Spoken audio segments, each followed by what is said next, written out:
Shalom Bapak Ibu, Saudara-saudari yang terkasih dalam nama Tuhan Yesus. Selamat malam, hari ini kita boleh kembali lagi berjumpa, bersekutu bersama secara virtual dalam ibadah doa kita hari ini.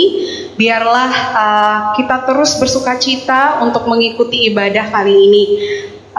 Untuk itu, sebelum kita memulai, saya mau mengajak semua Bapak Ibu Jemaat untuk mempersiapkan diri, kita saat teduh sama-sama.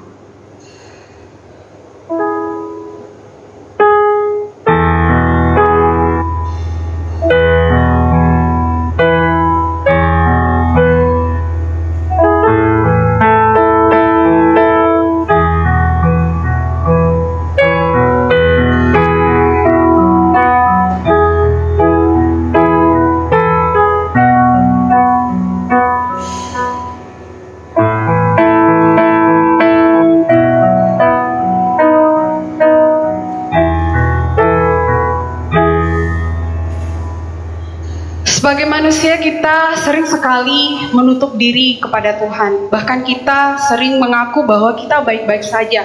Kita sudah mengerjakan semua yang kita kerjakan ini untuk Tuhan. Tetapi benarkah hati kita sudah benar-benar untuk Tuhan? Benarkah kita sudah tetap setia sampai akhir? Maka dari itu Bapak Ibu Jemaat, saya mau mengajak kita semua, kita berikan pujian ini kepada Tuhan. Tetap setia.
Mari kita sama-sama berdoa.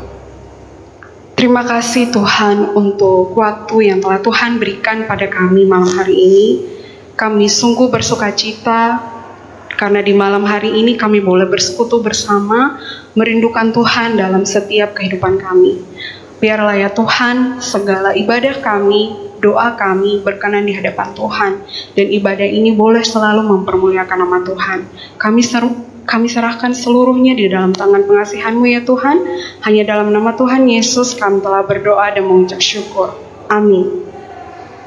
Baik Bapak Ibu, kita akan terus memuji nama Tuhan melalui lagu kita hari ini. Ketika saya memilih lagu ini, saya benar-benar berefleksi apakah saya benar-benar sudah memberikan dan membuka hati saya untuk Tuhan. Nah, untuk itu Bapak Ibu jemaat, mari kita sama-sama membuka hati kita. Kita berikan hati kita kepada Tuhan dan berikan penyembahan yang benar melalui hati kita kepada Tuhan.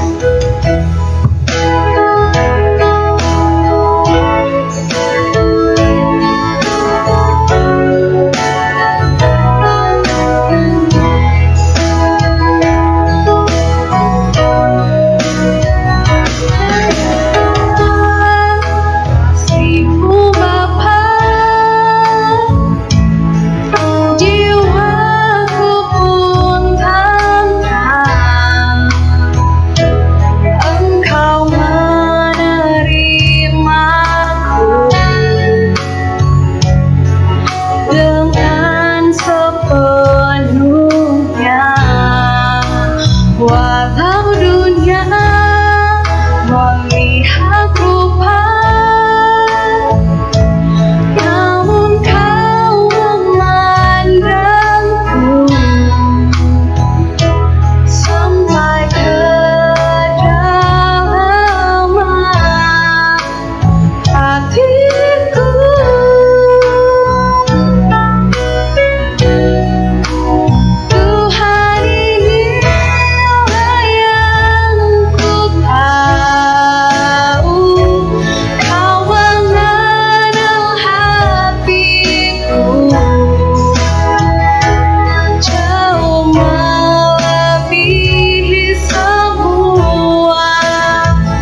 menyembah Dia, dan Dia juga rindu untuk kita selalu menyembah Dia dengan hati yang benar. Apakah kita sudah rindu? Apakah kita sudah haus untuk mendengarkan firman Tuhan hari ini? Apakah kita sudah seperti rusa yang selalu rindu akan aliran sungai? Maka Bapak Ibu, saya mau mengajak malam ini untuk kita benar-benar rindu akan firman-Nya. Mari kita sama-sama nyanyikan seperti rusa rindu sungaimu.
Bersama-sama.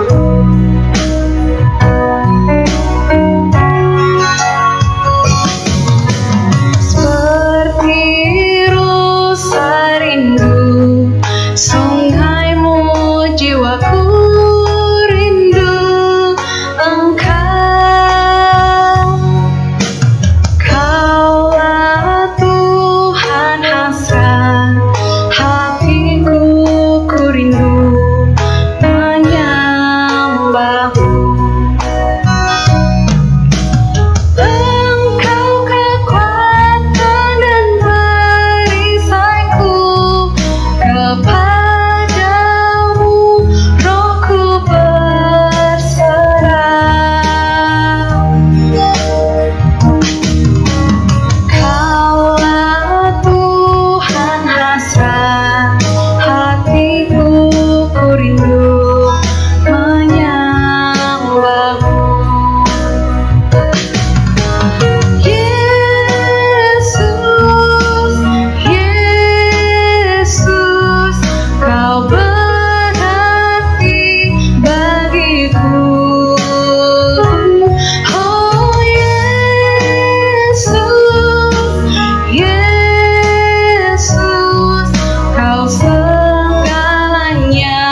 Mari kita berdoa.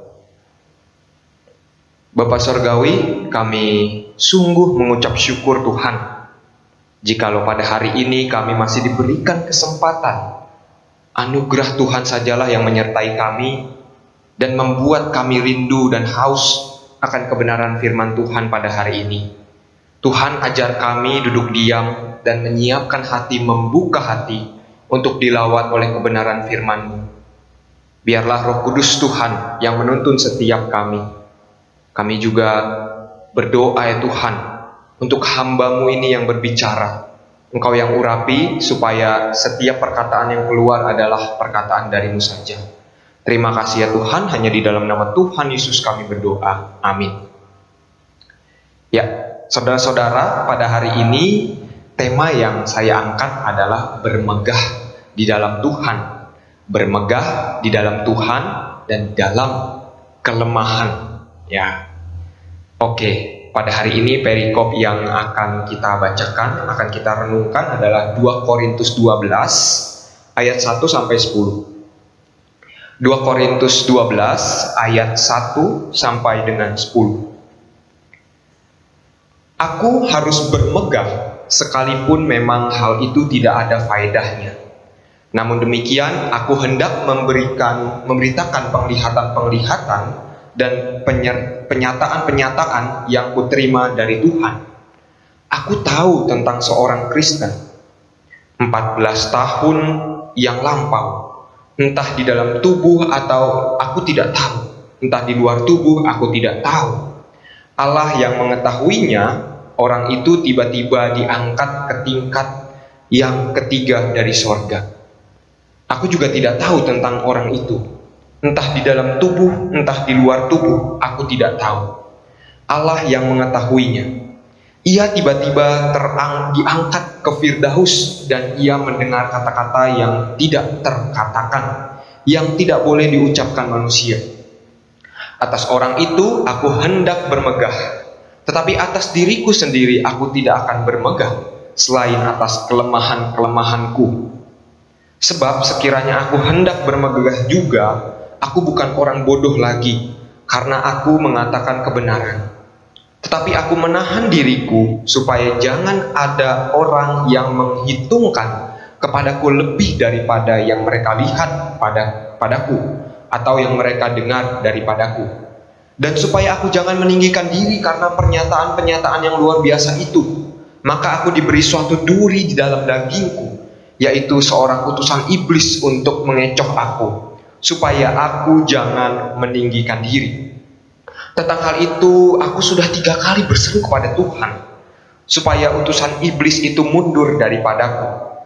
Tetapi jawab Tuhan kepadaku, cukuplah kasih karuniaku bagimu, sebab justru dalam kelemahanlah kuasaku menjadi sempurna. Sebab itu terlebih suka aku bermegah atas kelemahanku, supaya kuasa Kristus turun menaungi aku. Karena itu aku senang dan rela di dalam kelemahan, di dalam siksaan, di dalam kesukaran, di dalam penganiayaan dan kesesakan oleh karena Kristus. Sebab jika aku lemah, maka aku kuat. Demikian firman Tuhan. Bermegah di dalam Tuhan, bermegah di dalam kelemahan. Bagian ini menunjukkan pengalaman yang luar biasa yang pernah dialami oleh Rasul Paulus ketika dia mengalami diangkat ke sorga, tingkat yang ketiga tadi dikatakan ya. Jadi apa yang dia katakan adalah dirinya sendiri, Bapak Ibu. Adakah di antara kita yang mempunyai pengalaman seperti ini? Seperti apa sih sorga itu? Pasti penasaran kan ketika kita mendengar kisah ini. Bagaimana suasananya, bentuknya, ada siapa saja di sana, penghuni sorga gitu ya. Seperti apa Allah bertakhta dalam segala kemuliaannya, dan seterusnya. Pasti banyak pertanyaan yang berkaitan tentang sorga. Tapi ketika kita belum pernah mengalaminya, ya berarti kita pastinya hanya berandai-andai ya, hanya bisa membayangkan atau mengimajinasikan hal tersebut melalui teks-teks Alkitab yang pernah kita baca. Seperti apa ya jawabannya tidak tahu. Tetapi pada umumnya setiap kita orang percaya akan berkata saya ingin ke sorga. Sebagai orang percaya kita ingin ke sorga gitu ya. Iman dan akal sehat kita, naluri kita pasti mengatakan, merindukan kita ingin ke sorga. Paulus adalah salah satu dari sedikit orang yang diberikan pengalaman seperti itu pada saat ia masih hidup di dunia ini. Pertanyaan bagi kita, kenapa sampai Paulus ini menceritakan pengalamannya naik ke sorga? Ya. Kenapa sih dia pengen kasih tahu orang lain? Modelnya apakah sama seperti kita yang baru pertama kali mengalami pergi ke luar negeri gitu ya, sehingga kita rindu untuk menceritakannya kepada orang lain gitu ya. Karena pengalaman-pengalaman indrawi kita, rohani kita itu berada di tempat yang indah gitu ya, misalnya seperti itu. Apakah hal-hal inilah yang Paulus juga rasakan, sehingga ia mau menceritakan kepada orang lain, kepada jemaat di Korintus ya, dalam teks ini. Ya, tapi dalam konteksnya kesaksian Paulus ini sebenarnya ditempatkan dalam rangka menegur dan mengajar jemaat Korintus yang menganggap rendah Paulus, yang membandingkan dengan guru-guru palsu yang lain yang datang kemudian kepada jemaat. Itu ada di dalam 2 Korintus 11 ayat 1, ayat 6, ayat 16. 2 Korintus 11 ayat 1, 6, dan 16. Jadi orang-orang inilah yang disindir oleh Paulus sebagai rasul-rasul yang tidak ada taranya. 2 Korintus 11 ayat 5. Rasul-rasul palsu, pekerja-pekerja curang, pelayan kegelapan yang menyamar sebagai malaikat terang. Yang menyamar sebagai malaikat terang. 2 Korintus 11 ayat 13 sampai 15, Bapak Ibu Saudara. Mengapa Paulus sampai bereaksi seperti itu? Mengapa Paulus sampai bereaksi seperti itu? Apakah dia kesal, iri hati, gitu ya, sakit hati? Ya, itu hal-hal manusiawi yang mungkin saja Paulus rasakan pada waktu itu, sehingga ia melontarkan pengalaman-pengalamannya ini untuk menegur atas dasar ya bisa kekesalan hati gitu ya. Tetapi apakah benar demikian? Sekali lagi kita tanyakan lagi. Dia yang merintis jemaat di Korintus, dia yang berjeri lelah, penuh kasih, membangun iman jemaat di sana. Dia adalah bapak rohani jemaat di Korintus, ya. Tetapi sekarang karena jemaat-jemaat itu dihasut oleh orang-orang yang baru datang gitu ya, pengajar-pengajar lain, kini memperlihatkan mereka ini memandang rendah Paulus, ya. Mereka meragukan kerasulan Paulus. Tetapi sebenarnya ada hal lain, bukan sekedar dongkol atau kesal gitu ya Paulus menceritakan pengalamannya ini. Apa itu? Yang pertama, Bapak Ibu, Paulus melihat bahwa ada bahaya penyesatan yang mengancam jemaat binaannya di Korintus. Ya, 2 Korintus 11 ayat 3 sampai 4. 2 Korintus 11 ayat 3 sampai 4. Tetapi aku takut kalau pikiran kamu disesatkan dari kesetiaan kamu yang sejati kepada Kristus, sama seperti Hawa diperdayakan oleh ular itu dengan kelicikannya. Sebab kamu sabar saja jika ada seorang yang datang memberitakan Yesus yang lain daripada yang telah kami beritakan, atau memberitakan kepada kamu roh yang lain daripada yang telah kamu terima, atau Injil yang lain daripada yang telah kamu terima. Ya. Inilah yang mendasari Paulus, alasan yang pertama. Orang-orang ini disindir Paulus sebagai rasul-rasul yang tiada taranya, dikecam Paulus, dan dia memperhatikan keadaan jemaat binaannya. Yang dari mereka ini, rasul-rasul yang lain, ada paham-paham yang sesat, entah itu Gnostis, Yudaisme Kristen, dan lain-lain. Apa itu?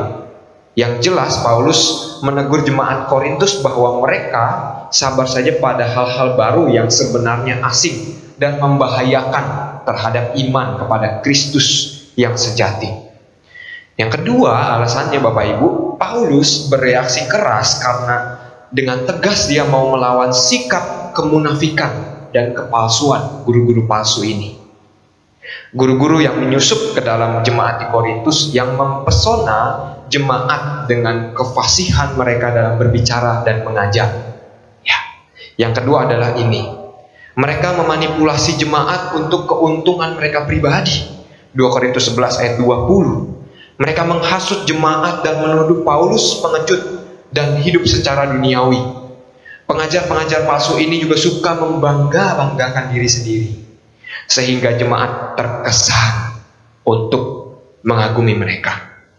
Jadi sebenarnya karena terpaksa Paulus ini menceritakan pengalaman-pengalaman rohaninya ini naik ke surga. Tujuannya supaya jemaat Korintus tahu bahwa ia itu sebagai rasul tidak kalah sedikit pun dalam hal karunia dan pengalaman-pengalaman rohani dibandingkan guru-guru yang dikagumkan, guru-guru pengajar sesat itu.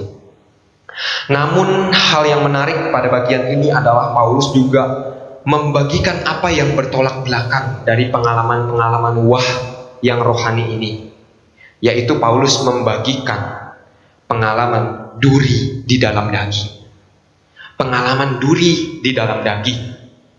Pengalaman inilah yang kemudian mengajarkan padanya tentang nilai sebuah karakter yang sangat penting dan berharga di mata Allah. Bukan sekedar pengalaman-pengalaman wah gitu ya, yang awesome gitu ya, yang menjadikan orang itu begitu kagum terhadap rasul. Tetapi yang dibawa Paulus adalah bermegah di dalam kelemahan, bermegah atas kelemahannya diri sendiri.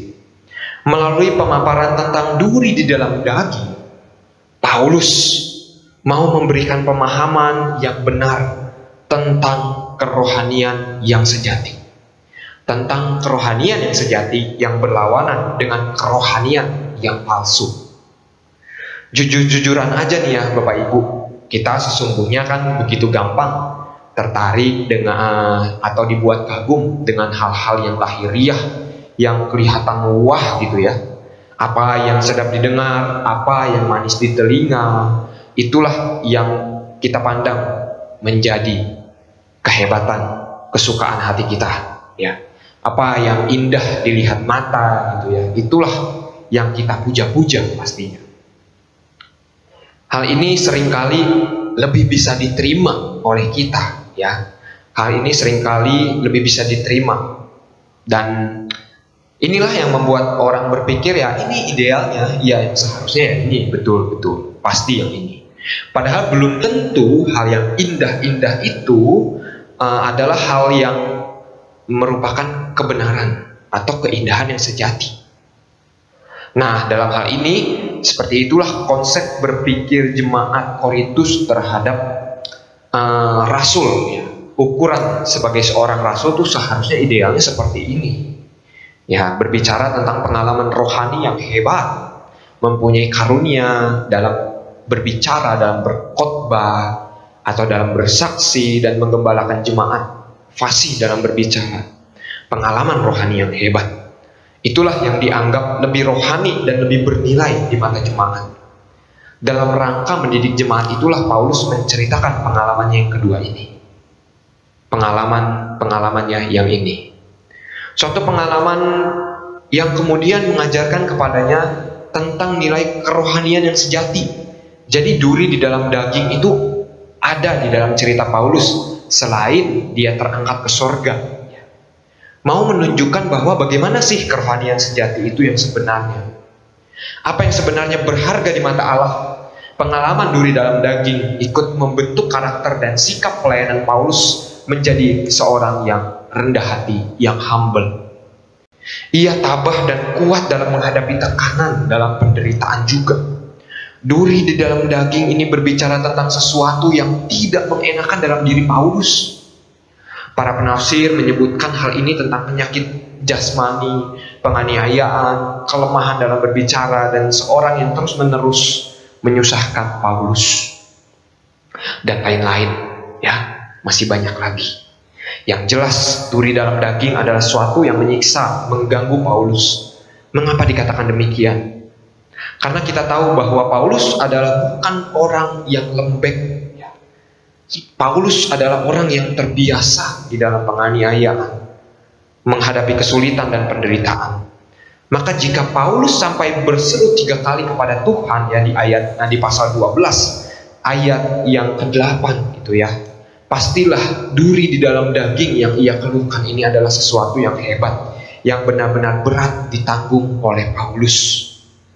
Saudara-saudara yang terkasih, tujuan Paulus mengatakan duri di dalam daging ialah untuk mengajarkan jemaat tentang kerendahan hati. Kerendahan hati yang seperti apa? Wujud kerendahan hati yang berserah dan bergantung hanya kepada Allah saja. Berserah dan bergantung hanya kepada Allah saja. Ayat yang ke-7 mari kita perhatikan. dan supaya aku jangan meninggikan diri karena penyataan-penyataan yang luar biasa itu, maka aku diberi sesuatu duri di dalam dagingku, yaitu seseorang utusan iblis yang mengecoh aku, supaya aku jangan meninggikan diri. Supaya aku jangan meninggikan diri. Seseorang rasul sekelas Paulus sangat sulit menerimanya. Sampai 3 kali ia berseru kepada Tuhan. Inilah pergumulan yang sangat tidak mudah dialami oleh Paulus. Waktu kita di atas angin, Bapak Ibu Saudara, kita tidak sedang merasakan kesulitan, kita tidak sedang merasa lemah. Justru disitulah, dalam keadaan kenyamanan seperti itulah, kita sulit melihat dan mengenal Allah. Di sanalah kita sulit dekat dengan Tuhan karena kita merasa mampu. Kita seringkali berkata, aku masih kuat, everything is gonna be alright, ya oke, gitu ya. Dan percaya saja kepada hatimu, kepada kata hatimu, kepada kemampuanmu berdiri di atas kaki sendiri dan berusaha terus yang keras. Di titik ini kita merasa mampu dan merasakan melakukan segala sesuatu, kita mampu. Kita menjadi tidak waspada, Bapak Ibu Saudara. Kita malah bersandar kepada kemampuan kita sendiri dan bermegah di atasnya. Tidak jarang juga kita berkata di akhir keberhasilan kita, nggak sia-sia kan usaha kamu, nggak sia-sia kan usahaku. Nah, makanya kita yakin di dalam kemampuan kita sendiri. Disinilah tanpa kita sadari, Bapak Ibu Saudara, kita punya pikiran dan sikap. Tidak ada yang bisa menghalangiku. Aku telah mencapai apa yang aku mau. Kalau ada kemampuan dan skill pada diri kita, segala rencana, target, mimpi-mimpi, dan sukses ada di tanganku sendiri. Lalu, apa maksud Tuhan ketika memberikan pengalaman duri dalam daging dalam diri Paulus di tengah-tengah hal yang luar biasa yang dia alami dalam pelayanannya, kesuksesan-kesuksesan yang ada di dalam pelayanannya? Apa maksud Tuhan jika semua itu terjadi di dalam hidup kita? Ada hal-hal yang sukses, tetapi tetap ada di dalam duri di dalam daging. Pengalaman itu mungkin terjadi ya, Bapak Ibu Saudara, dalam kehidupan kita. Ketika kita sehat-sehat aja, nggak ada angin dan nggak ada hujan, sangat mungkin juga bagi kita, Bapak Ibu Saudara, kita tiba-tiba divonis dokter kena penyakit keras, stroke, jantung, atau penyakit-penyakit yang lainnya. Krisis dalam perekonomian yang hebat yang diawali dari pekerjaan misalnya. Kesulitan kecil dalam pekerjaan. Hal itu sangat mungkin terjadi ketika roda kehidupan itu lancar-lancar saja, Bapak Ibu Saudara. Di rumah tangga atau dalam hal-hal yang lain-lain. Inilah yang menyentak keadaan kita, kesadaran kita.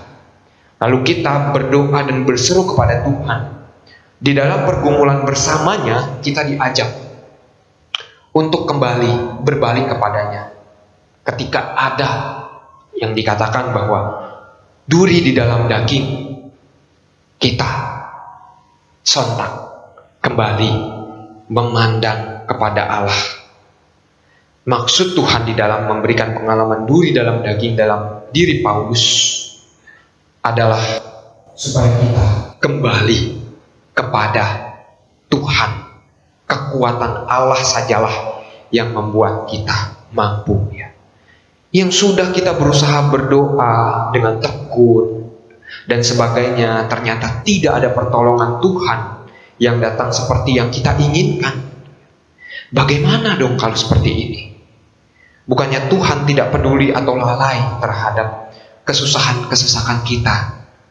Cara Tuhan menjawab doa seringkali sulit kita terima ini adalah waktu Tuhan yang Ia tentukan, rencana Tuhan, caranya Tuhan untuk memproses kita dan membentuk kita supaya kita rendah hati.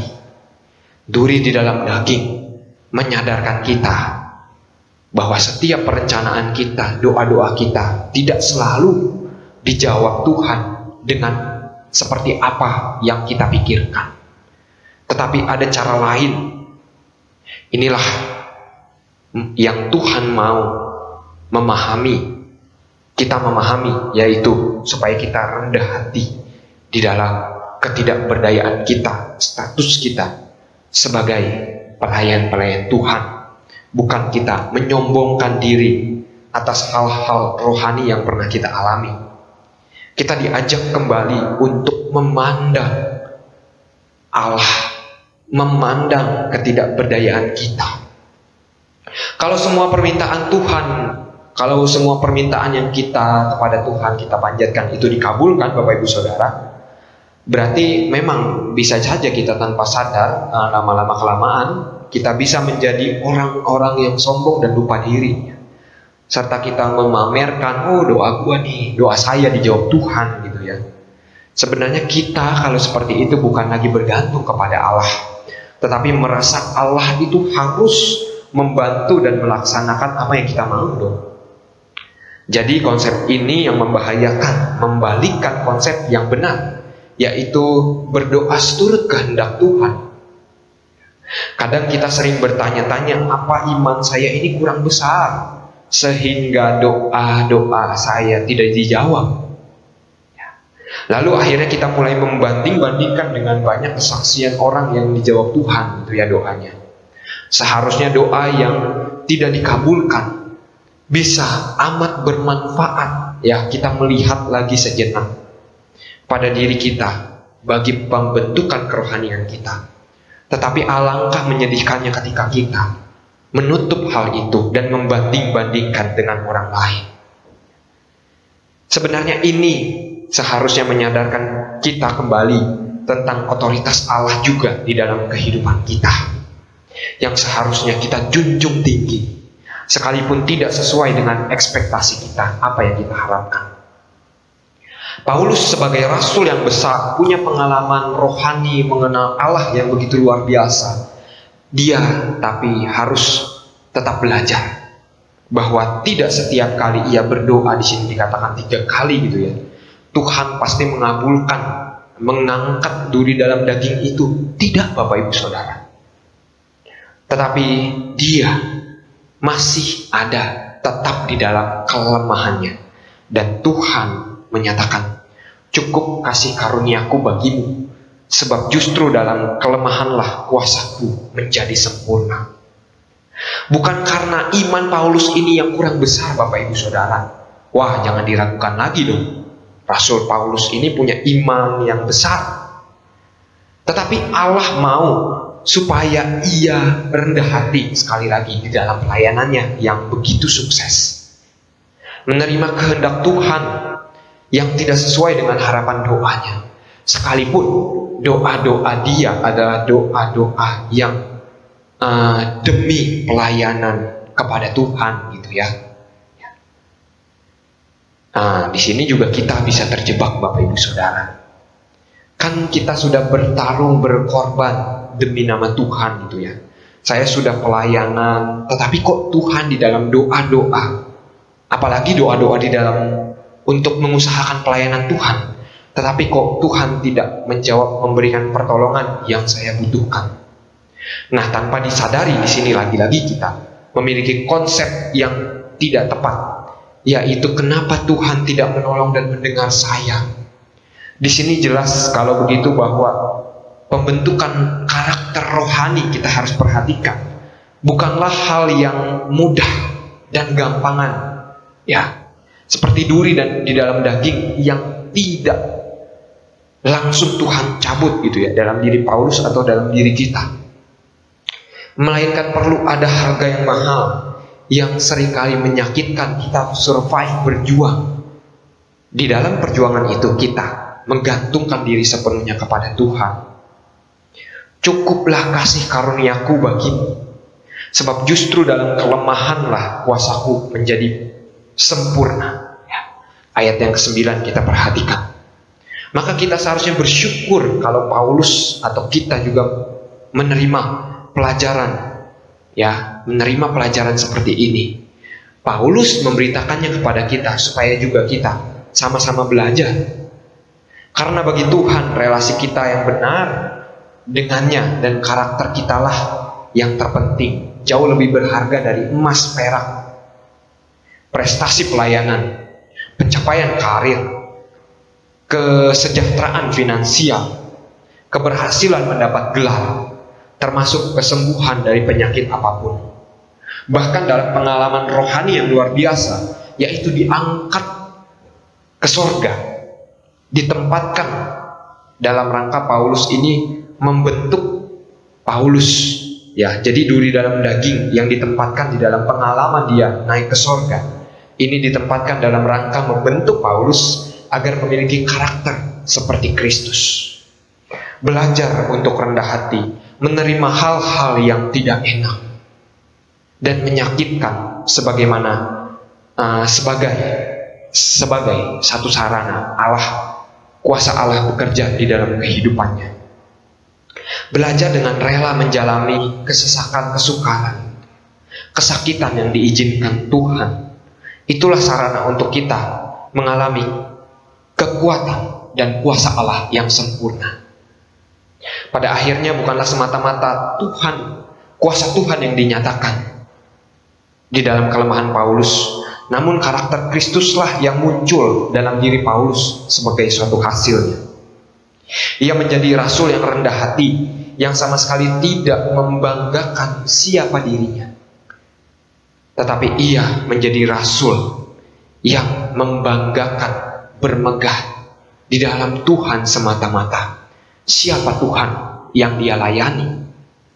Tidak lagi menganggap dirinya istimewa karena pengalaman-pengalaman rohani yang hebat atau karunia-karunia rohani dia bisa berkhotbah dengan baik. Tetapi seorang pribadi yang bersandar kepada Tuhan inilah yang ia mau perlihatkan, yang bergantung sepenuhnya kepada kasih karunia Allah yang berdaulat. Inilah yang ia mau perlihatkan. Sama seperti Kristus yang telah menyerahkan diri sepenuhnya kepada keputusan kehendak Bapa dan mempercayakan dirinya sepenuhnya dalam rencana Bapanya. Keyakinan saya kalau Paulus menuliskan hal ini adalah supaya mengajar jemaat gereja dalam membangun hubungan dan pengenalan yang benar dengan Allah. Tulisan Paulus ini ada untuk memperlihatkan adanya perspektif yang salah, Bapak Ibu, di dalam diri kita, yaitu iman yang dilihat hanya dalam perspektif manusia, yaitu iman yang meminta maka menerima, iman yang mencari maka engkau mendapat, iman yang bisa memindahkan gunung, iman yang menggerakkan hati Allah untuk bekerja dalam hidup kita. Berimanlah maka engkau pasti menerima karena engkau meminta. Berimanlah supaya engkau bisa memindahkan gunung, sehingga seolah-olah bagaimana Allah bekerja pada akhirnya ditentukan oleh doa-doa kita dan iman kita. Tidak lagi melihat pada Allah yang punya kehendak itu. Seharusnya iman bergantung kepada penyerahan penuh, yang apapun hasilnya itu harus kita taati, harus kita terima. Di bagian akhir Paulus menuliskan satu kalimat paradoks. Karena itu aku senang dan rela dalam kelemahan, sebab jika aku lemah maka aku kuat. Di sini Paulus tidak mengajarkan supaya kita sengaja mencari-cari kelemahan atau menggiring kita kepada penderitaan-penderitaan gitu ya, kesakitan, aniaya, bukan. Tetapi Alkitab itu mengajarkan bahwa di dalam kelemahan itu ada nilai yang melekat yang tidak pada dirinya sendiri. Jadi kelemahan bukan punya nilai pada dirinya sendiri. Segala kesakitan dan kelemahan, penderitaan bukan bernilai baik di dalam dirinya sendiri. Justru sebisa mungkin kita hindari dan tidak ada orang yang mau mencari penderitaan. Dalam Wahyu sendiri kita membaca bahwa penderitaan dan kelemahan pada akhirnya akan ditiadakan untuk selama-lamanya. Mungkin yang jadi pertanyaan, lalu Paulus mengapa berbicara seperti ini? Seperti orang yang mencari-cari penderitaan. Kelemahan, kesukaran, dan penderitaan bernilai baik jika dihubungkan dengan Kristus semata. Inilah yang mau Paulus tunjukkan. Penderitaan bernilai baik ketika dihubungkan dengan Kristus, di dalam Kristus dan oleh Kristus. 2 Korintus 12 ayat yang ke-10, ayat yang terakhir tadi. Artinya terjadi jika dikehendaki Tuhan demi kebaikan kita, Bapak Ibu Saudara, dan demi kemuliaannya. Ini yang terpenting. Jika saya mengalami kelemahan dan penderitaan itu karena Tuhan menghendaki demikian, maka saya dengan rela dan saya tahu itu baik buat saya. Jika melalui itu Tuhan dipermuliakan melalui saya rela melakukannya. Dari kelemahan keadaan kita yang tidak berdaya, bersandarlah kepada Tuhan. Tuhan mau menyatakan siapa dirinya di dalam kita yang sedang menderita. Ia ada senantiasa bersama kita, menguatkan kita, sehingga kita mengalami kekuatan Allah di dalam kelemahan kita. Di dalam kelemahan kita menjadi kuat, karena Ia yang turun menaungi kita. Memang masalah tetap ada, datang silih berganti, gitu ya. Bahkan tekanan hidup sangat mungkin semakin berat kita hadapi. Ya. Namun yang pasti, Ia sekali-kali tidak pernah meninggalkan kita, Bapak Ibu Saudara. Sehingga kita bisa bermegah di dalam Dia, dan untuk Dia kita bermegah. Sehingga kita bisa melihat bahwa kedahsyatan dan keindahan kuasa Allah justru sangat jelas terlihat, kita rasakan ketika kita berada di dalam titik yang terendah. Sikap bergantung dan bermegah di dalam Allah merupakan sikap rendah hati yang Tuhan mau kita lakukan. Ada penyerahan secara total yang mau tunduk atas segala kehendaknya. Karakter seperti inilah yang lebih berharga, Bapak Ibu Saudara, dari pelayanan kita, dari kesuksesan kita, dari apapun yang kita tunjukkan kepada Tuhan. Lebih bernilai juga dari doa-doa yang dijawab. Lebih bernilai dari mujizat-mujizat yang terjadi atau masalah-masalah yang teratasi. Marilah kita memohon kepada Tuhan agar kita senantiasa belajar dan untuk dapat hidup bermegah di dalam kelemahan, bermegah di dalam Tuhan saja. Dari Dia dan oleh Dia, untuk Dia kita bermegah. Dan kita rindu untuk memiliki karakter seperti Kristus, bermegah dalam kelemahan melalui ketaatan dan ketundukannya. Tuhan memberkati kita semua. Mari kita berdoa. Bapa di surga, kami bersyukur untuk kesempatan mendengarkan firman Tuhan dan merenungkannya. Kiranya Roh Kudus yang menuntun kita memberikan pengertian. Roh Tuhan jugalah yang mendorong kami untuk melakukan firman Tuhan hari ini di dalam kehidupan kami sehari lepas sehari. Terima kasih Tuhan. Kami siap menjadi hamba setia. Hanya di dalam nama Tuhan Yesus kami berdoa. Amin. Bapak Ibu jemaat yang terkasih, mari kita responi firman Tuhan hari ini. Biarlah Roh Tuhan yang selalu memelihara kita, menuntun kita untuk boleh meresponi firman Tuhan dalam kehidupan sehari-hari kita. Mari kita nyanyikan lagu ini, Rohku yang Hidup. Mengasihi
Bapak Ibu jemaat sekalian, kita sudah sampai pada doa syafaat. Kita mau sama-sama berdoa. Pokok doa pertama yaitu tentang pertumbuhan iman jemaat GKY Pangkal Pinang. Mari kita sama-sama berdoa. Tuhan, kami bersyukur untuk kesempatan hari ini. Kami rindu berdoa bersama-sama, memuji dan memuliakan nama Tuhan. Tuhan, hari ini kami mau berdoa untuk pertumbuhan iman kami kepadamu. Biarlah ya Tuhan, kami boleh tetap setia, kami boleh tetap serius beribadah di hadapan Tuhan, supaya kami boleh benar-benar memberikan hati kami kepada Tuhan. Ketika kami mengerjakan apa yang menjadi bagian kami berikan dengan sepenuh hati, kami lakukan dengan sepenuh hati, supaya setiap penyembahan kami ini ya Tuhan boleh berkenan di hadapan Tuhan, dan iman kami ya Tuhan boleh tetap setia kepadamu, bahkan dalam hal-hal yang tidak mudah sekalipun. Biarlah ya Tuhan, Engkau yang terus memelihara kami, jemaat-Mu ya Tuhan. Hanya di dalam nama Tuhan Yesus kami telah berdoa. Yang kedua, kita mau sama-sama mendoakan pertumbuhan ekonomi, khususnya untuk masyarakat Indonesia ataupun dalam lingkungan kita yang paling dekat saat ini. Banyak sekali usaha yang tutup dikarenakan pandemi juga, dan ini menjadi hal yang tidak mudah untuk masyarakat Indonesia. Mari kita sama-sama mendoakan pertumbuhan ekonomi supaya Tuhan yang terus memelihara dan menolong setiap kita. Mari kita berdoa. Tuhan, kami juga rindu untuk mendoakan pertumbuhan ekonomi bangsa kami, Tuhan. Mungkin di masa-masa yang tidak mudah ini ya Tuhan, banyak sekali usaha yang tutup, karyawan yang di PHK, banyak sekali kehilangan pekerjaan ya Tuhan.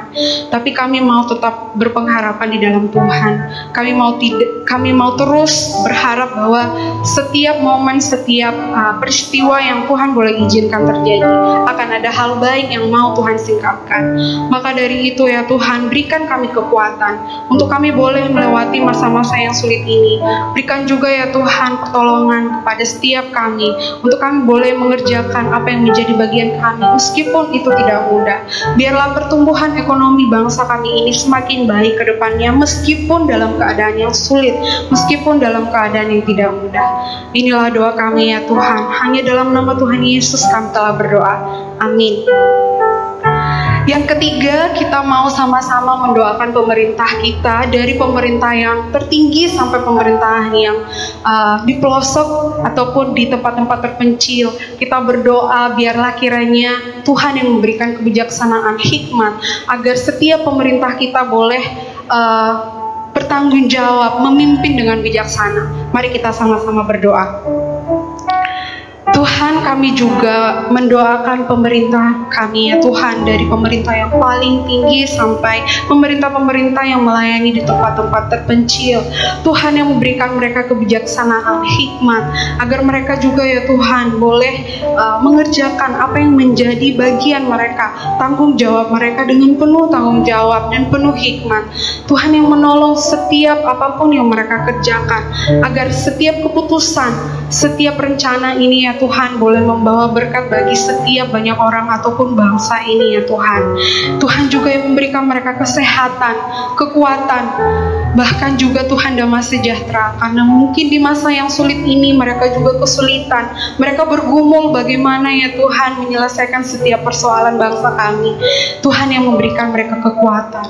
Inilah doa kami ya Tuhan, hanya dalam nama Tuhan Yesus kami telah berdoa dan mengucap syukur. Haleluya, amin.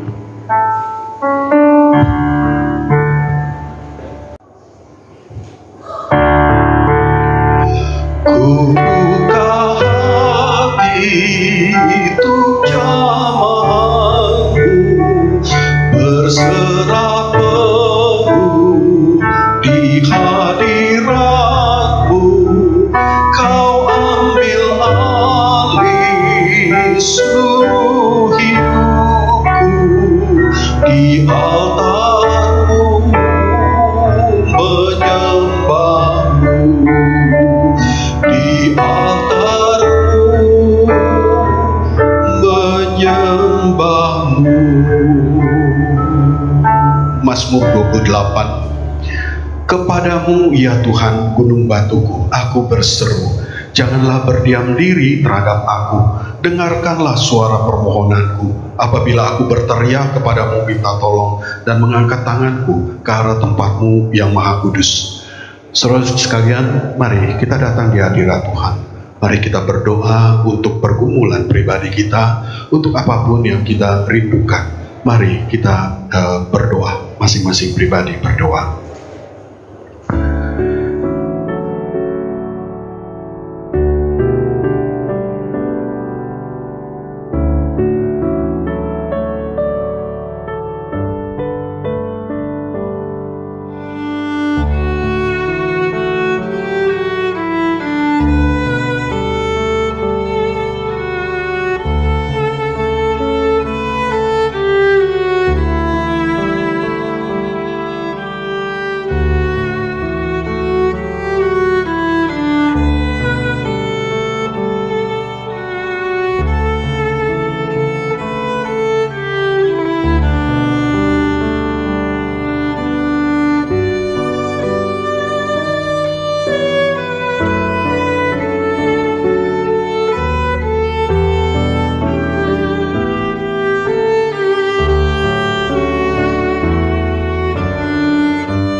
Tuhan Bapa kami di sorga, kami bersyukur untuk kebaktian persekutuan doa kami malam ini. Kami berterima kasih ya Tuhan untuk nikmat yang kami alami. Terima kasih Tuhan untuk doa-doa yang kami panjatkan. Dengarkanlah doa kami, legakanlah kesesakan kami. Terima kasih Tuhan, kami berdoa di dalam nama Yesus. Saudara sekalian, mari kita akan menerima berkat Tuhan.